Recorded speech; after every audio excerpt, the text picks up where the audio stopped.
Welcome back as we continue to unpack the results of the 2023 Houston runoff election. In addition to the at-large seats, voters in 3 council districts decided separate head-to-head battles. The incumbent Carolyn Evans Shabazz easily retained her position representing District D, besting Travis McGee in a bitterly fought contest. In District H, Mayoral Castillo handily prevailed over Cynthia's Reyes Revilla in a race that also had a sizable dose of controversy.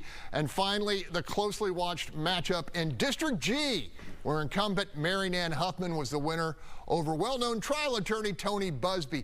Panel, these were all interesting races to cover. Anybody surprised at the outcome? I'm going to start with you, Marcus Davis. No surprise at all at the outcome. I'm just glad that the citizens of District D recognized what they needed, which was a district council member and not, something grandiose and, much different than that. I'm excited.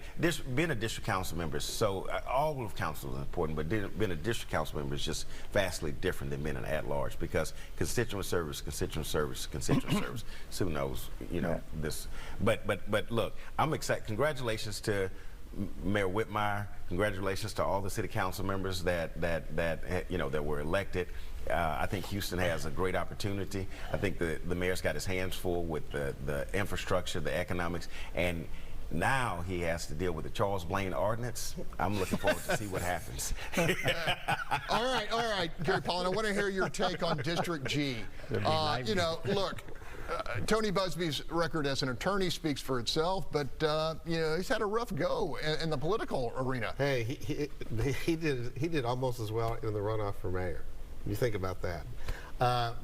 Tony probably should have run, if he wanted to run for council, probably should have run at large. He would have overwhelmed any of the candidates he's running against. But in a district, it matters, and Mary Ann Huffman, as she correctly pointed out, attended 80 or 90 civic club meetings and then built a network in that community, and it's sometimes hard to overcome. There were some concerns of her, the concerns of the council as it existed under Turner was it was a bunch of eunuchs who really didn't say much about nothing. That's a big concern.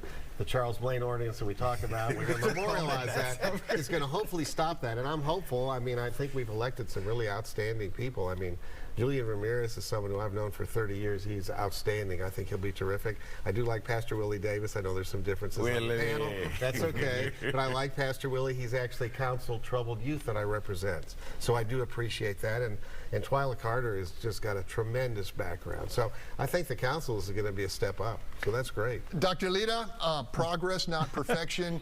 What do you have, 3 or 4 now? 3? That's a tripling. Well, anything's better than 1, right? Right. So talk about that. Yeah, no, I think, we're far from our goal, to have some sort of parity. Back to 1996, when we were at least 4 city councilmen, we should at least have 5 and 6 as the population has exploded here in Houston. But unfortunately, we haven't gotten back to the future yet. However, there is progress. But interesting is that the 3 incumbents won. So Dr. Shabazz, Huffman, and Letitia Plummer. So all 3 incumbents won.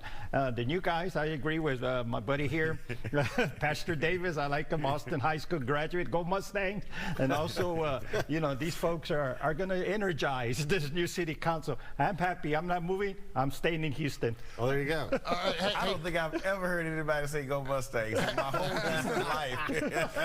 hey, our viewers in a little Sunday morning quarterbacking on our Sunday survey said 80% of them said they weren't surprised at the big win for John Whitmire, the margin of victory. Sue, thoughts? Well, I don't think the victory was a surprise. I do think the margin. I mean, because we were sitting last night and went, wow, that's huge. I mean, 65%. I do want to point out about the new council is there's going to be 10 women on council. Yeah.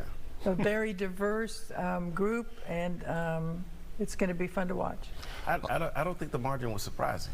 I just don't. I mean, if you look at the way the city is made up and what you need to get elected, Congresswoman Lee needed the Republican vote, and it's 0, right? Well, and no, I'm saying you have to get it. I hear what you're saying. Can I ask you a question? Yeah. We got 15 seconds. Okay, quick question, Marcus. You said talking about the Republican vote in Sheila. What I'm trying to figure out is why did Turner and Rodney Ellis recruit her to run for mayor if this was what was going to happen? We got to go to When break. y'all have coffee, you should ask them.